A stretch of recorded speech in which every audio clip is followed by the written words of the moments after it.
Bien, hermanos, es una bendición poder compartir la palabra del Señor.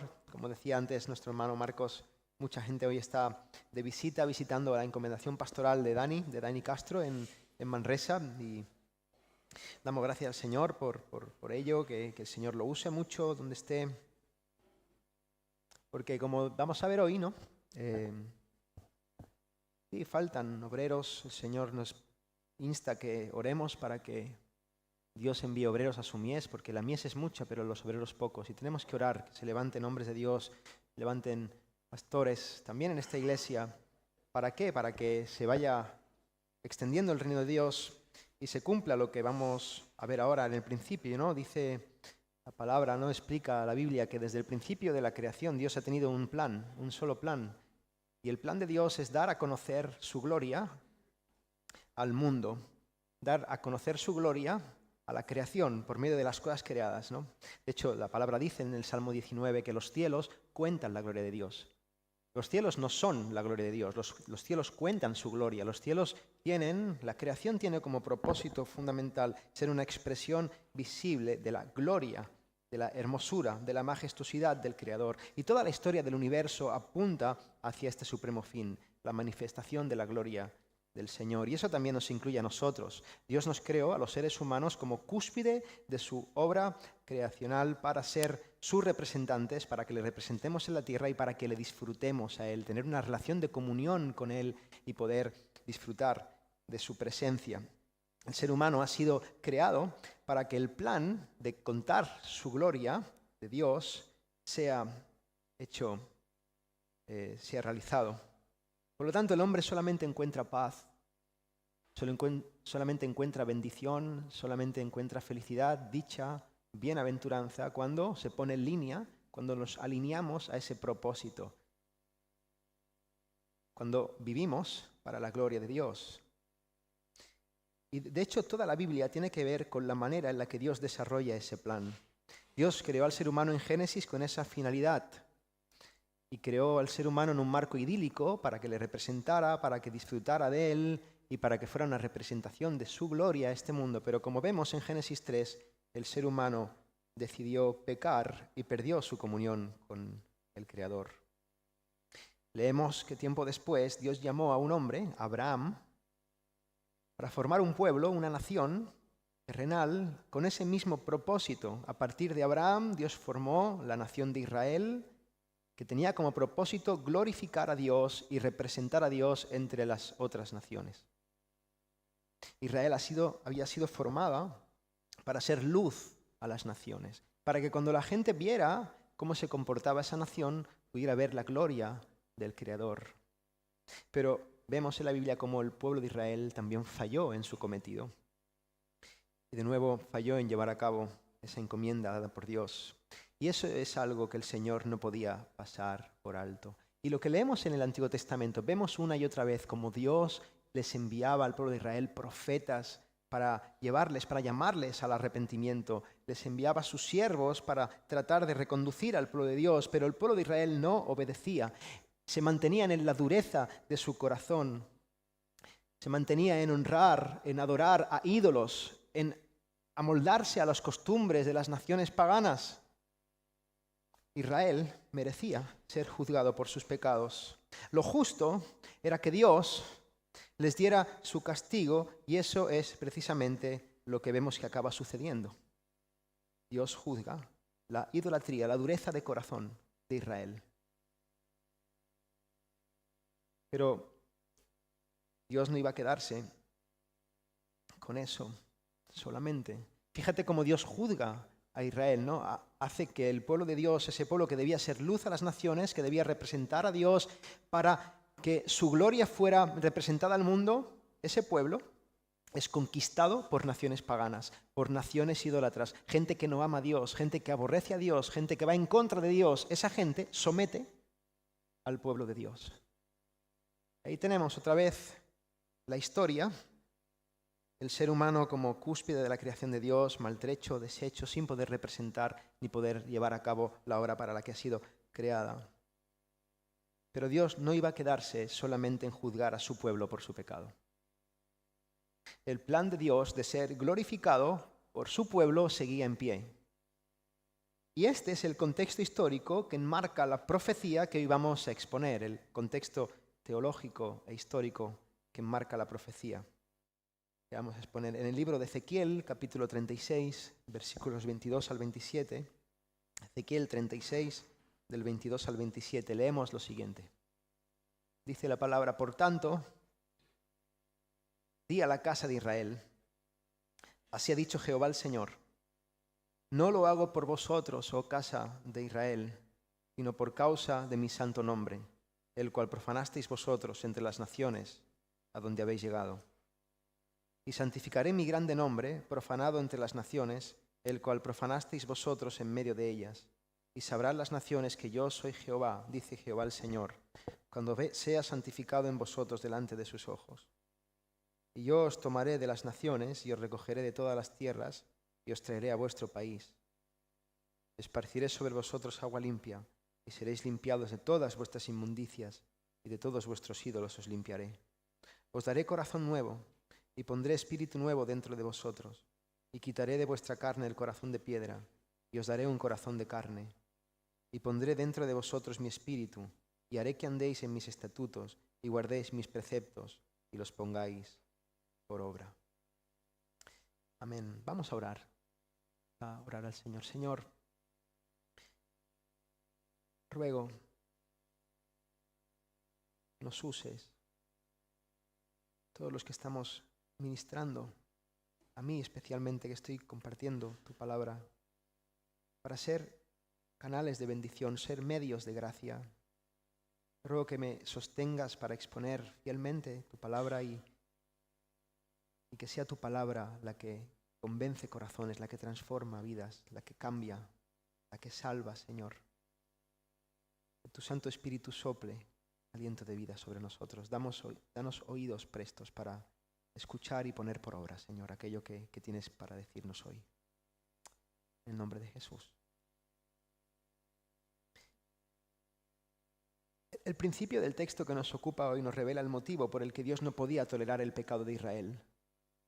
Israel había fallado y Dios no podía pasar por alto esto. Y dice, Israel, no lo hago por vosotros, sino por causa de mi santo nombre, el cual profanasteis vosotros entre las naciones a donde habéis llegado. Israel había fallado y Dios no podía tolerarlo. ¿Y por qué razón no podía tolerar eso? Porque Dios es un Dios santo. Un Dios que tiene una identidad gloriosa. Dios es bueno en todo lo que hace. Él es puro en todos sus pensamientos. Él es perfecto en todos sus caminos. Dios es limpio en todas sus acciones. Dios está apartado del mal. No tiene nada que ver con el mal. No puede tolerar el mal. Está irado contra el mal. Y no hay mal en este universo que no vaya a ser castigado por un Dios justo y 3 veces santo. Y como decíamos al principio, Dios estaba preocupado en compartir su gloria al mundo, en darse a conocer al mundo. Dios se había propuesto en sí mismo mostrar la grandeza de su poder, la grandeza de su belleza, de sus bendiciones a este mundo. Pero en lugar de eso, el pueblo de Israel había dado una imagen patética de quién es Dios y de cuál es su voluntad. Por tanto, la gloria de Dios estaba en juego. Porque el fracaso de Israel podía considerarse por los que estaban alrededor como el fracaso de Dios mismo. Y aunque Dios no tuviera ninguna culpa, su nombre sí quedaría manchado. El nombre de Dios podía ser manchado. Y hermanos, esto puede ser aplicado a nosotros hoy. Porque en el contexto de nuestros días es la Iglesia del Señor la que tiene el deber de representar a Dios en este mundo. Nosotros como Iglesia tenemos esa encomienda de representar a Dios, de mostrar la hermosura de Dios, de glorificar a Dios en este mundo. Y si nosotros como Iglesia fallamos en esa labor, lo que queda manchado no es solamente nuestro nombre, no es que nosotros vamos a quedar mal, no es que la gente va a hablar mal de nosotros solamente, sino que también queda manchado el nombre de Dios. Debemos tener mucho respeto al llamarnos cristianos, porque eso significa que tenemos la responsabilidad de mostrarle a este mundo lo hermoso que es el Señor al que predicamos. Y si fallamos, haremos que el mundo hable mal de Dios. ¿Cuántas veces hay gente que niega a Dios, que blasfema el nombre de Dios, poniendo como excusa lo mal que se porta muchas veces la iglesia. Lo mal que hacemos las cosas. Y mira, es cierto, es verdad que los pecadores están buscando cualquier cosa para poner una excusa y no ir a Dios. Es verdad que el ser humano, cuando está aparte de Dios, fabrica cualquier excusa o se agarra a cualquier clavo ardiendo para blasfemar de Dios, para negar a Dios. Es cierto. Pero también es cierto que muchas veces la gente de fuera, cuando habla mal de nosotros, tiene razón. Tengamos mucho cuidado con eso, porque nuestro llamado es representar a Dios. Cada vez que tú dices, yo soy cristiano, lo que estás diciendo al mundo es, yo soy un representante de Cristo en la tierra. Y eso es mucho peso, hermanos. Es mucho peso. Debemos hacerlo, evidentemente vamos a ser imperfectos, pero tenemos que hacerlo con temor, con reverencia, con sinceridad, con limpia conciencia. La gloria de Dios está en juego. Israel había fallado y Dios, por la grandeza de su santidad, por la grandeza de su identidad, no podía tolerar ese pecado, porque su gran nombre no podía ser blasfemado. Pero Dios no se queda solamente en el juicio, que el propósito de Dios nunca falla. Y su plan de ser glorificado por su pueblo iba a ser llevado a cabo. Por eso dice, santificaré mi grande nombre, profanado entre las naciones, el cual profanasteis vosotros en medio de ellas, y sabrán las naciones que yo soy Jehová, dice Jehová el Señor, cuando sea santificado en vosotros delante de sus ojos. Y ahora el Señor, por amor a su propia gloria, hace una promesa impresionante. Versículo 24 dice, y yo os tomaré de las naciones, y os recogeré de todas las tierras, y os traeré a vuestro país, esparciré sobre vosotros agua limpia, y seréis limpiados de todas vuestras inmundicias, y de todos vuestros ídolos os limpiaré. Gloria al Señor. Mira, nuestro Dios no es un Dios que se rinde, no es un Dios debilucho que falla en el intento.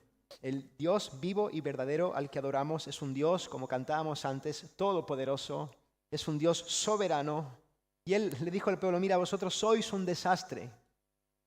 Habéis pecado continuamente, habéis deshonrado mi santo nombre, habéis puesto en peligro la gloria de mi santidad. Merecéis que os fulmine a todos con justa justicia y por eso os he disciplinado. Pero tenéis que saber que yo os tomaré de nuevo. Os recogeré de todas partes, os traeré a vuestra tierra y os limpiaré de vuestro pecado. ¿Y por qué razón? Pues porque además de yo ser un Dios santo, justo, también soy un Dios misericordioso. Soy un Dios de gracia que extiende su mano para perdonar y derramar de su amor. Sin embargo, Dios todavía tenía un asunto que solventar. Aquí está el meollo de la cuestión, porque por mucho que el pueblo fuera limpiado de todos sus pecados, Dios sabía que ese pueblo volvería a pecar. Y Dios sabía que para cumplir esa promesa debía solucionar el problema de raíz. ¿Y cuál es el problema de raíz? El mismo texto nos enseña que el problema de raíz es el corazón del ser humano, es el propio corazón del ser humano. El problema no está fuera de nosotros, sino dentro de nosotros. El problema no viene de fuera, sino que forma parte de nuestro propio ser, de nuestra esencia. El problema está en nuestro propio corazón. El corazón, en el lenguaje hebreo, es el centro de nuestros afectos, lo que nos inclina a actuar, lo que nos motiva. Como sabéis, yo tengo 2 niños que son muy tranquilos. Mis hijos son una bendición, son muy cariñosos, son muy guapos, son muy buenos, son muy listos, son muy todo, pero también son muy pecadores. Muy, muy pecadores. Basta con que yo le diga a mis hijos que algo no se puede hacer para que crezca en ellos un deseo imparable de hacer eso que les he dicho que no se puede hacer. Abraham, cariño, no toques el enchufe. Tocas el enchufe, te vas a electrocutar, cariño. No esos agujeritos no son para los dedos.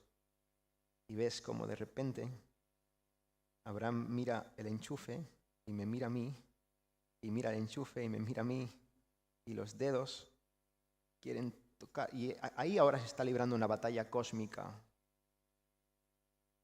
Y se pone a temblar porque los dedos van para el enchufe, pero me mira a mí, sabe que habrá consecuencias, pero ese enchufe es su mayor tesoro ahora, tiene que hacerlo. Eso está pasando en su corazón. Cuando yo era niño, estaba prohibido salir del recreo y la aventura más apasionante era ver cómo nos escapábamos. Salir del colegio, ¿verdad? A escaparnos. Si era prohibido ver una película, si mi padre no me dejaba ver una película, esa película era la única peli interesante que se me ocurría para ver. Si estaba prohibido ir a cierto lugar, de repente el único lugar interesante en el mundo era ese. Somos así. Tenemos esa tendencia desde que nacemos. Somos de esta forma. Tenemos un corazón que tiende a la desobediencia, que tiende al pecado. A un niño no hay que enseñarle a portarse mal, hay que enseñarle a portarse bien. ¿Por qué? Porque la rebeldía, la pataleta, el egoísmo, la manipulación, el chantaje, eso ya viene de serie. Es tremendo. Hay que enseñarle a portarse bien. ¿Por qué? Porque la maldad viene de fábrica. La Biblia dice, se apartaron los impíos desde la matriz. Desde que estábamos en el vientre ya estábamos apartados. Dice, se descarriaron, y hablando de todos nosotros, se descarriaron hablando mentira, y eso es tremendo. Dice que eso pasa en las personas desde que nacieron. Cuando ves un bebé recién nacido, ¡ay, qué bonito! Son preciosos, ¡ay, qué bonito! Pero es un mentiroso. Nerea y yo lo sabemos bien. Como lo pones en la cuna, fingen que tienen hambre y es mentira, no tienen hambre, solo quieren que los cojas. ¿Cómo lo hacen para saber que...? El punto está en que los problemas cambian según las circunstancias de cada uno, pero la raíz de los problemas siempre es la misma, es nuestro pecado. Este mundo es un desastre porque las personas somos pecadoras y tenemos tendencia a hacer lo malo. Por lo tanto, nuestro problema no son las circunstancias, sino nuestro propio corazón. Jesús dice, generación de víboras, ¿cómo podéis hablar lo bueno siendo malos? No dice portándoos mal, teniendo un mal día. No, siendo malos. Sois malos y por tanto, ¿cómo podéis hablar lo bueno? Porque de la abundancia del corazón habla la boca, sale lo que hay. El asunto que debía tratar Dios no era solamente el qué hacía mal el pueblo, sino más bien el por qué lo hacía mal. El pueblo tenía un problema de afectos, un problema de corazón. Israel no amaba a Dios y por esa razón no le obedecía. Israel amaba el pecado y por esa razón se revolcaba en el pecado. Y ese es el problema de todo ser humano cuando viene al mundo. La maldad de su propio corazón pecaminoso es el mismo problema que tenemos tú y yo. Mira, entiendo que todos tenemos problemas y yo no quiero ser insensible ante la situación de cada uno. Hay personas que lo estamos pasando mal, yo conozco algunos problemas que hay aquí y no es que no quiera tribalizar lo que nos pasa a cada uno. Pero lo cierto es que nuestro principal problema, tu principal problema no es tu economía, ni lo mal que está el país por culpa de la política, no es, tu principal problema no es lo mal que te han tratado en la vida, ni que no encuentres pareja. El problema no es que no tengas novio o no tengas novia. El problema no es que no le gustes a la chica o al chico que a ti te gusta. El problema no es que no tengas amigos o que no te hayas podido casar o que no tengas trabajo o que tengas una grave enfermedad. Todos esos son problemas, pueden ser problemas, tenemos que abordarlos, pero tu principal problema está dentro de ti y se llama pecado. De manera que para cumplir la promesa de perdonarnos y limpiarnos de toda maldad, ¿cómo iba Dios a solucionar el problema de nuestro corazón pecador? Es tremendo lo que dice la palabra. Versículo 26 empieza diciendo, os daré corazón nuevo os daré corazón nuevo. La realidad es que el ser humano no puede cambiarse a sí mismo. La Biblia es clara en afirmar que las personas no podemos transformarnos de raíz a nosotros mismos. Podemos maquillar nuestra conducta, podemos aparentar ser otras personas, podemos aprender ciertos mecanismos de comportamiento, pero no podemos cambiar nuestro corazón.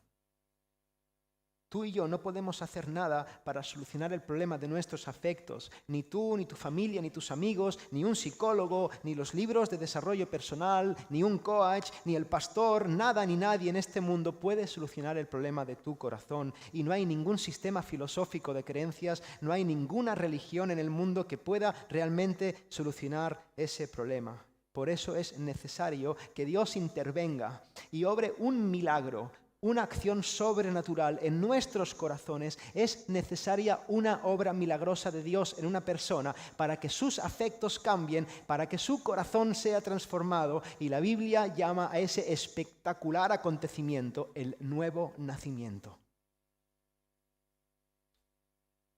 El nombre que da la palabra es nuevo nacimiento.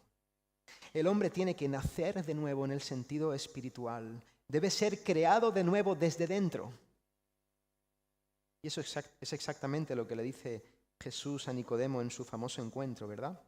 Dice la palabra que había un hombre de los fariseos, un hombre que era religioso, se llamaba Nicodemo, era un principal entre los judíos, un tipo sabio, un tipo entendido, un hombre que sabía de lo que hablaba, que conocía la palabra y tenía cierto lugar, un buen lugar dentro del Sanedrín. Y este hombre vino a Jesús de noche y le dijo: Maestro, Rabí, sabemos que has venido de Dios como maestro, porque nadie puede hacer estas señales que tú haces si no está Dios con él. Y Jesús lo mira y le dice: Amén, amén, de cierto te digo, que el que no naciere de nuevo no puede ver el reino de Dios. Jesús le estaba diciendo a un maestro de la ley, a un hombre docto en las Escrituras, a un hombre que gozaba de cierto respeto y reputación dentro del pueblo de Israel: mira, realmente, Nicodemo, no entiendes nada de lo que estás diciendo. No te estás empanando de nada, Nicodemo. No entiendes. ¿Y sabes por qué no entiendes? Porque para entenderlo tienes que volver a nacer espiritualmente. Yo me imagino la cara de interrogación de ese hombre, de ese sabio de Israel, porque para ese hombre era imposible concebir lo que Jesús le estaba diciendo. La cara de Nicodemo seguro que fue un poema. ¿Cómo puedo hacer eso que me dices? Dice que Nicodemo le dijo: ¿Cómo puede un hombre nacer siendo viejo? ¿Puede acaso entrar por segunda vez en el vientre de su madre y nacer?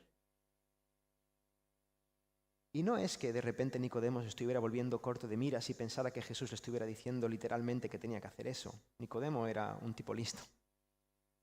Nicodemo había captado perfectamente la idea. ¿Alguien puede hacer eso? ¿Alguien puede volver a meterse en el vientre de su madre y nacer de nuevo? ¿Alguien puede decidir darse vida a sí mismo otra vez? No. Es imposible, es una locura pensar eso. Pues de la misma forma es una locura pensar que tú puedes darte vida a ti mismo espiritualmente. Ese es el punto. Nicodemo había comprendido el mensaje. Nicodemo, amar el reino de Dios, comprender el reino de Dios, ver la gloria del reino de Dios, vivir conforme a los preceptos del reino de Dios, no está a tu alcance.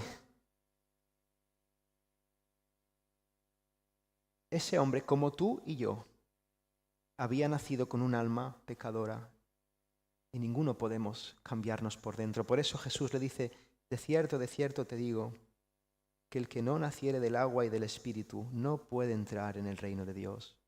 Porque lo que es nacido de la carne, carne es; lo que es nacido del Espíritu, Espíritu es. No te maravilles de que te dije que te es necesario nacer de nuevo. Porque el viento, el neuma, el espíritu, sopla de donde quiere. Y tú oyes su sonido, mas no sabes ni de dónde viene ni a dónde va. Así es todo aquel que nace del Espíritu. El viento, tú sabes que está ahí, lo notas, pero no sabes de dónde ha venido, no sabes hacia dónde va, se mueve a sus anchas, no puedes domarlo, no puedes dominarlo. Es impredecible. El nuevo nacimiento es una obra sobrenatural que Dios produce. No es una obra humana, es una obra divina. La Iglesia no puede hacerte nacer de nuevo. Yo no puedo hacerte nacer de nuevo. El viento sopla de donde quiere. ¿Y cuántas veces Dios nos sorprende con eso? ¿Cuántas veces? ¿Cuántas veces Dios nos enseña, aparte en su palabra, en la práctica, como la salvación es obra suya? ¿Cuántas veces aquellos que parecen que están cerca, que están interesados, que están en la iglesia, que son gente que aparentemente tiene un interés espiritual, esa gente acaba apartada? Y al revés, ¿cuántas veces gente por la que no damos un duro, que dice, este es imposible que el Señor lo toque? Y ese acaba a los pies de Cristo. Yo soy un ejemplo vivo de esto. Mucha gente ha perdido dinero apostando por mí, porque todo el mundo apostaba que yo acabaría lejos del Señor. Yo dije que me convertí y para personas pasaron meses hasta que se lo creyeron. Me hacían como Pablo, me ponían en cuarentena. No sé. Yo blasfemaba de Dios, negaba a Dios, me burlaba de Dios. Yo recuerdo que yo tenía pensamientos del tipo que Jesús era un loco, porque se pensaba que podía morir por la gente. ¿Quién se piensa que es ese? Yo me declaraba ateo, agnóstico. Nadie pensaba y me confesaban, tú. Y aquí estoy. Hoy estaba meditando esta mañana en el testimonio de Nicky Cruz, lo compartí antes con los hermanos, ¿verdad? Un pandillero de Nueva York, no sé si conocéis la historia. Hay una película que se llama La Cruz y el Puñal, que es muy interesante. Como ese predicador, ¿verdad? Con ese amor por la gente, por las almas. Él entendió eso, él entendió que la palabra tiene que ser derramada sobre todas las personas porque el viento sopla de donde quiere y cualquier persona puede ser bendecida, regenerada, salvada por el poder del Espíritu Santo, porque el viento sopla de donde quiere y oye su sonido, pero nadie sabe de dónde viene ni a dónde va. Es obra del Señor. Y un pandillero asesino, un hombre que no tenía ningún escrúpulo ni ningún respeto por la vida, ese hombre puede acabar a los pies de Cristo predicando el Evangelio por todo el mundo. El Espíritu Santo así obra el milagro.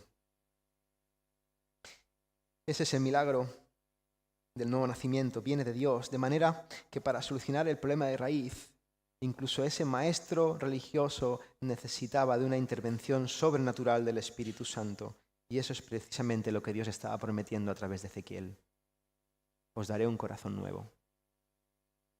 Pondré espíritu nuevo dentro de vosotros y quitaré de vuestra carne el corazón de piedra y os daré un corazón de carne. Mira, cuando el Espíritu Santo interviene en la vida de una persona, la Biblia dice que le cambia el corazón. El Espíritu Santo quita el corazón de piedra y pone un corazón de carne, un corazón que puede ver la gloria de Dios, un corazón que puede comprender y amar el reino de Dios, un corazón que discierne y capta la belleza del Señor, un corazón que quiere sinceramente dejar el pecado y quiere sinceramente vivir para el Señor. Dios estaba prometiendo que Él mismo iba a cambiar nuestro corazón porque ese es precisamente el problema.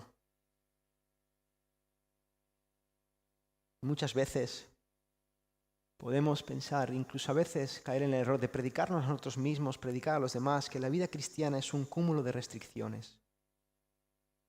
Y esto quiero enfocarme mucho, providencialmente estáis aquí, gente que sois más joven y habéis vivido en el contexto de la iglesia. Y cuando hay un corazón de piedra, cuando hay una lucha, cuando no amamos el reino de Dios, podemos pensar en la vida cristiana y en la iglesia como eso que nos pone un montón de normas que nos intentan hacer la vida más difícil y nos quitan aquello que queremos hacer.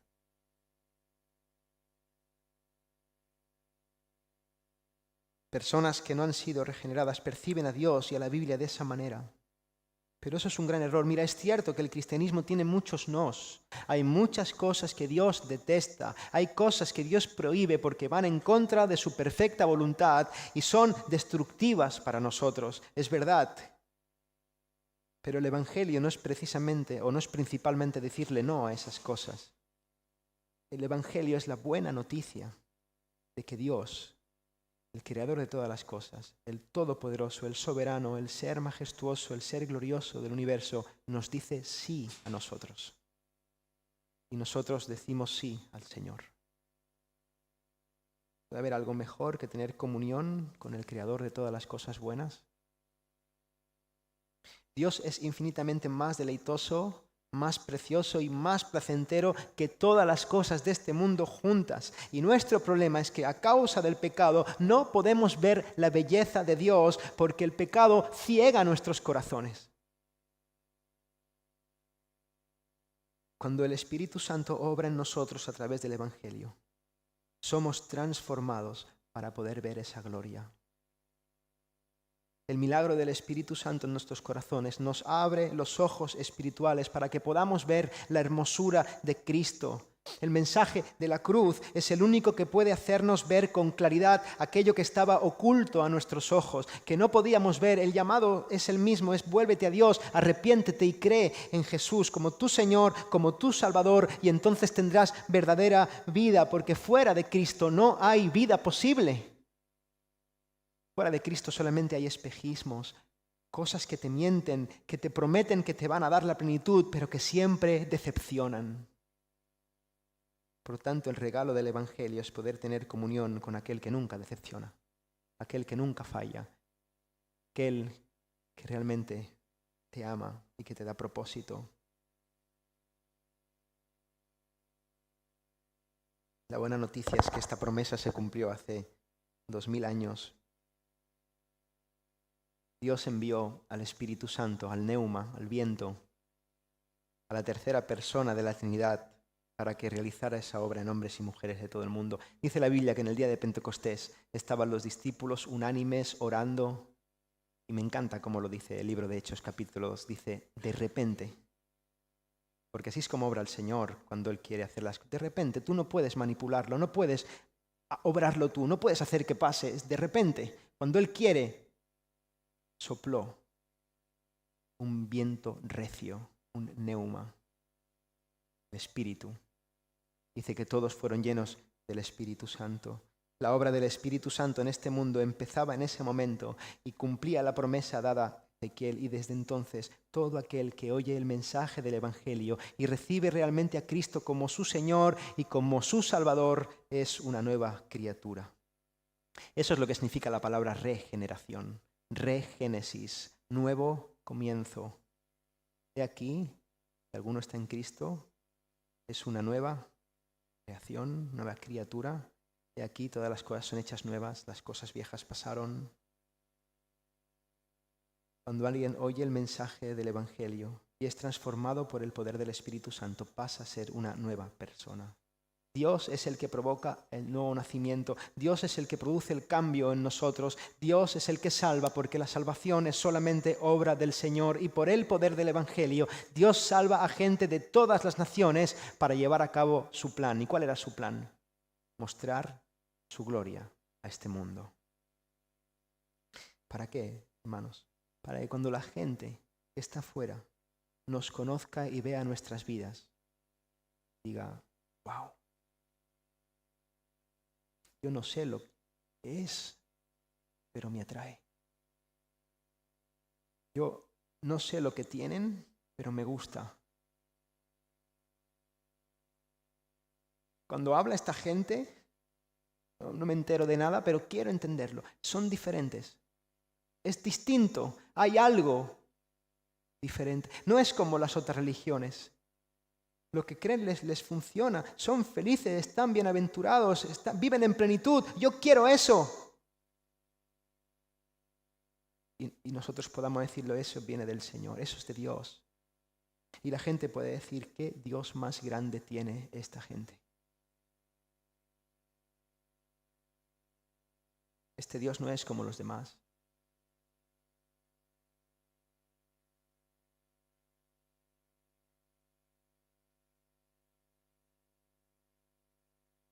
Ahora yo quiero animarte a que te examines con temor en esta mañana. ¿Ha ocurrido esta obra en ti?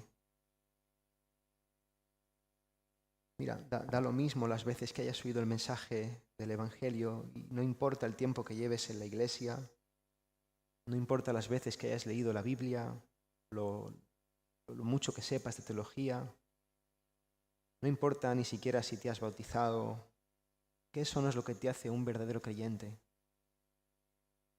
Lo que te hace un verdadero creyente es que realmente Dios te haya mostrado la gloria de Cristo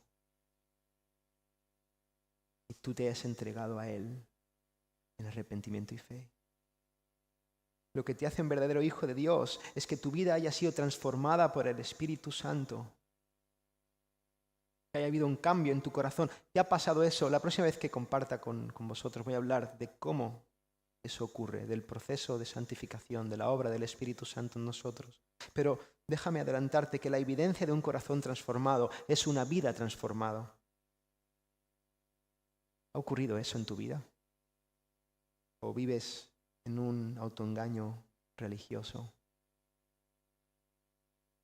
Examina tu corazón con temor, porque hay algo peor que no ser cristiano. Y es pensar que uno es cristiano y no serlo de verdad.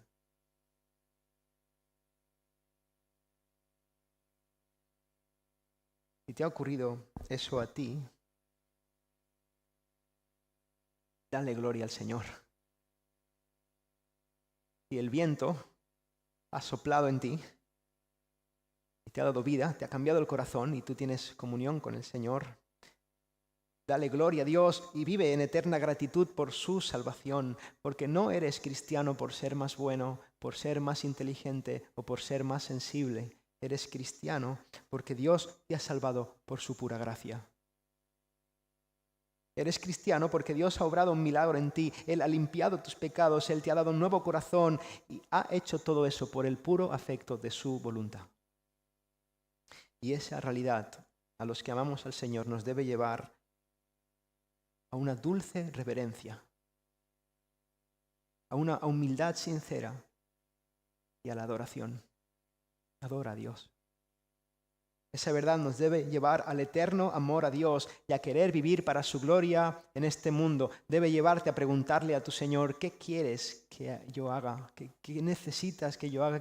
¿Dónde me quieres sirviendo? ¿Qué puedo hacer? ¿Qué no puedo hacer? ¿Cómo vivir para que cuando tú me mires, te agrade? Para que cuando la gente del mundo vea mi vida, diga que Señor, no quiero deshonrar tu nombre, porque estoy agradecido por lo que tú has hecho por mí, porque me has salvado por gracia. Pero por otro lado, si sabes que eso no ha ocurrido en ti, tú debes saber que no puedes hacer nada para salvarte. No hay religión, no hay filosofía. Tú necesitas ser salvado. Pero nada de lo que hay en este mundo, ni siquiera tú mismo puedes hacerlo. Pero hoy tengo una buena noticia. Y la buena noticia es que Dios sigue queriendo salvar a pecadores a través del Evangelio. Hoy es día de salvación. De manera que pídele a Dios que te muestre tu pecado, pídele que te muestre a Cristo, pídele a Dios que sople aliento de vida en ti, que el Espíritu sople en tu corazón. Pídele al Señor que obre un milagro en tu vida. Cree que mereces juicio, que mereces el infierno, que eres culpable por tus pecados ante un Dios 3 veces santo, pero Dios, que es rico en misericordia, envió a su precioso Hijo Jesucristo para morir por tus pecados. Pídele a Dios que te muestre su eterna salvación, que te muestre la gloria y la hermosura de Cristo. Clama para que transforme tu corazón y para que te lleve a desear la santidad. Cree en el Evangelio de todo corazón y serás salvo. Serás salvo. Amén. Parece si oramos al Señor. Vamos a orar. Dile al Señor que sople. Señor, sopla aliento de vida en nosotros. No podemos hacerlo nosotros, Señor. Necesitamos que tú obres un milagro en nuestros corazones cada día. Trae salvación, Señor.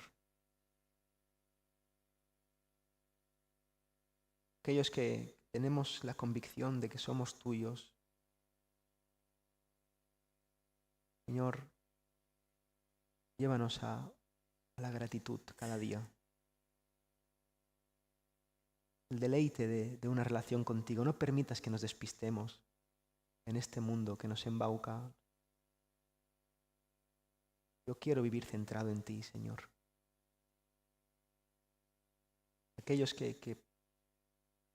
estén aquí dudando, que sepan que no son tuyos, te pido, Señor, que pongas un clamor en sus corazones, que hoy ellos puedan ver tu gloria, Dios mío.